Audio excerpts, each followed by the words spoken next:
tous les classiques qui étaient Adam Smith, David Ricardo, Karl Marx, John Stuart Mill, Malthus plus ou moins, tous les classiques de la création, de la pensée économique, intégraient une pensée sociale. C'était plus des philosophes sociaux que des économistes purs, comme on dirait aujourd'hui. Mais les néoclassiques, à partir de Léon Walras, en gros Auguste et Léon Walras, donc le père et le fils, milieu et fin du 19e siècle, vont inaugurer une espèce de pensée de la science économique qui se dit scientifique.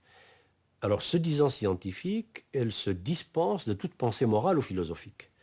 Donc, elle se vide de tout le souci qu'avaient les classiques jusqu'à Karl Marx, qui était le souci suivant: qui fait de l'argent? Pourquoi fait-il de l'argent? A-t-il le droit de faire tant d'argent? Et est-ce juste? Est-ce injuste? Est-ce bon pour la communauté? Est-ce mauvais? Donc il y avait une dimension éthique dans la pensée économique. Et cette dimension éthique a été évacuée avec la pensée néoclassique, laquelle pensée néoclassique a ouvert la voie, le chemin à la pensée néolibérale, laquelle pensée néolibérale a ajouté à la pensée néoclassique, en plus de cette espèce de décret scientifique: nous sommes une science, donc nous faisons comme la physique, nous constatons que l'argent va de tel endroit à tel endroit, nous comptons, nous observons, nous classifions, mais nous nous gardons bien de porter un jugement, car la physique, qui est une science, qui est la science des sciences, ne porte pas de jugement. Plus nous croyons devenir efficaces économiquement, il faut dire plus exactement financièrement, parce qu'on confond l'économie et la finance, c'est multiplier l'argent.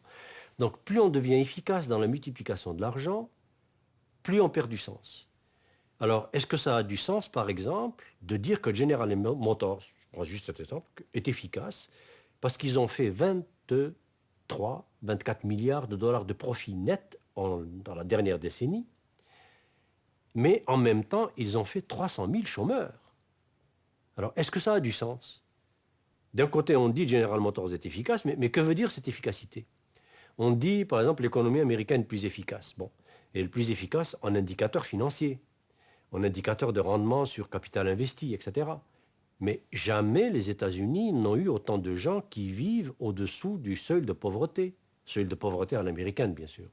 Jamais l'Amérique n'a eu autant de gens qui n'ont pas accès à des soins. 40% de la population américaine n'a accès pratiquement à aucun soin de santé.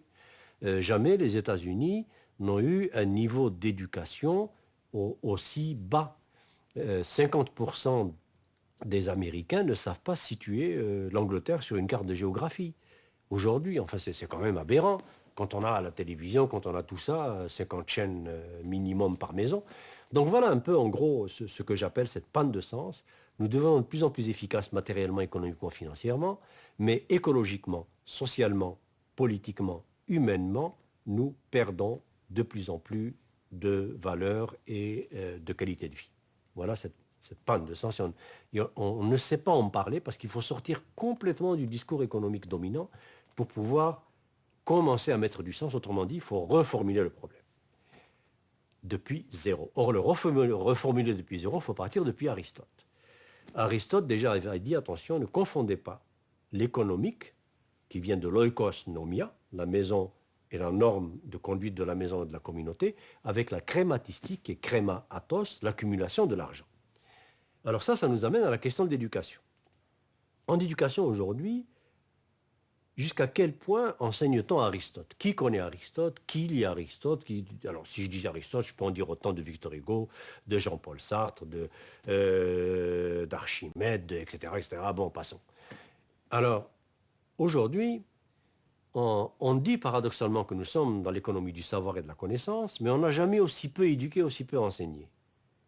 Mais en même temps, on n'a jamais mis aussi d'emphase sur les institutions dites de formation et d'éducation. Mais je m'explique où est le paradoxe, où est le non-sens.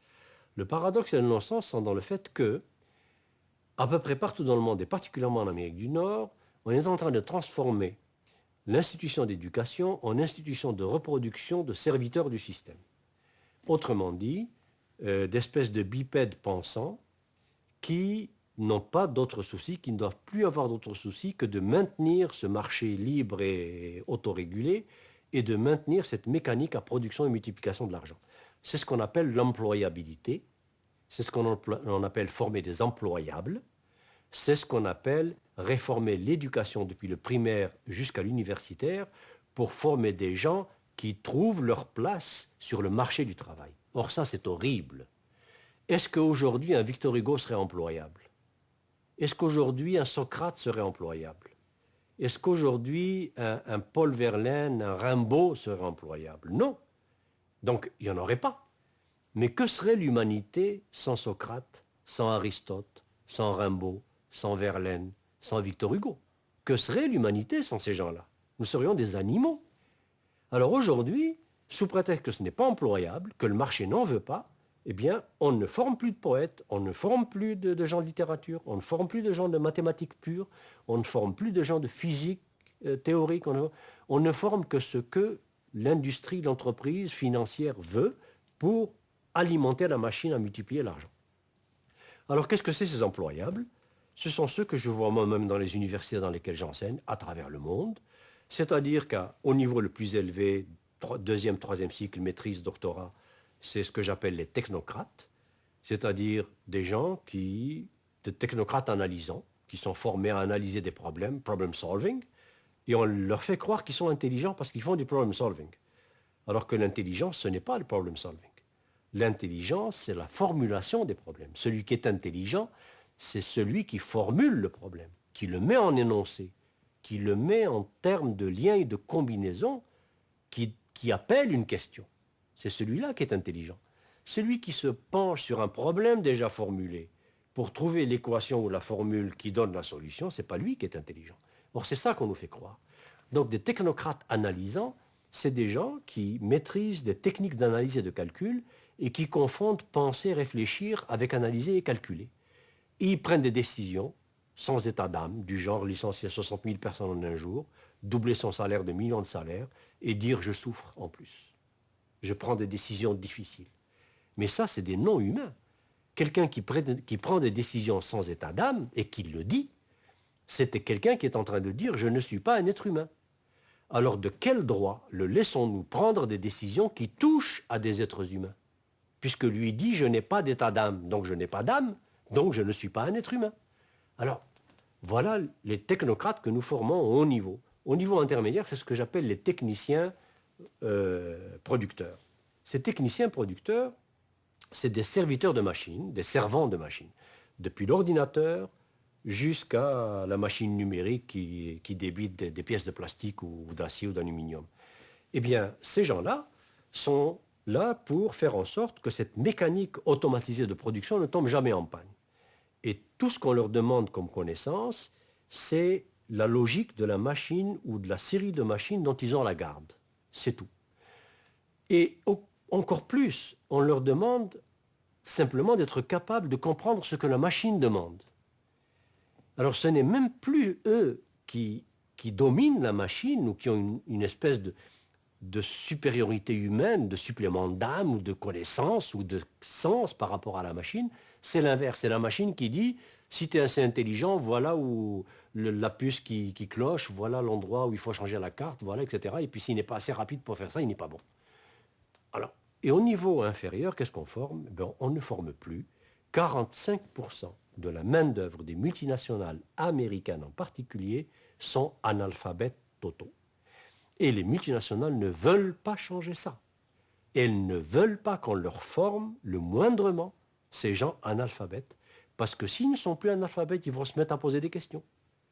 S'ils se mettent à lire des journaux, des analyses, ils vont se mettre à poser des questions. Ils vont se mettre à se syndiquer, ils vont se mettre à réfléchir. Donc, surtout pas. Alors, nous avons aujourd'hui, particulièrement en Amérique du Nord et aux États-Unis encore plus, des diplômés du primaire et du secondaire qui sont à peu près dans une proportion qui est assez hallucinante, qui atteint chez nous en tout cas 1 sur 4 au Québec. Et aux États-Unis, si on regardait les vrais chiffres, je suis sûr qu'on approcherait de la même proportion, sinon plus, qui sont diplômés et qui sont analphabètes, qui savent à peu près ni lire ni écrire, mais ils ont un diplôme. Et ce diplôme primaire ou même secondaire, ils l'ont obtenu par l'ancienneté, tout simplement par la présence et par l'âge. Et ça arrange le système. Parce que quand vous avez des opérateurs à la base qui sont des bipèdes quasi décérébrés, c'est-à-dire à qui on n'a même pas appris à penser, parce que pour apprendre à penser, il faut apprendre à lire. Et il faut lire. Si je veux apprendre à penser, il faut que je lise Victor Hugo. Il faut que je lise des poèmes, il faut que je lise des philosophes, il faut que je lise c'est ça qui m'apprend à penser, des écrivains. Je ne peux pas penser sans me mettre des mots et des façons de manipuler ces mots dans ma tête. Alors si je n'ai pas ça, je ne peux pas penser. Donc, je peux devenir un excellent reproducteur du système qui ne pense pas et qui défend le système. Alors vous avez maintenant des ouvriers qui disent, et ça m'est arrivé, quand je vais dans des situations graves où il y a des fermetures, des mises à pied, etc., et puis je pose la question à des ouvriers, mais qu'est-ce que vous en pensez? Très souvent, ils me disent, ben, c'est la loi du marché, c'est la compétitivité, il faut qu'on soit plus compétitif que les Japonais, sinon ils deviennent les défenseurs du système qui est en train de les broyer.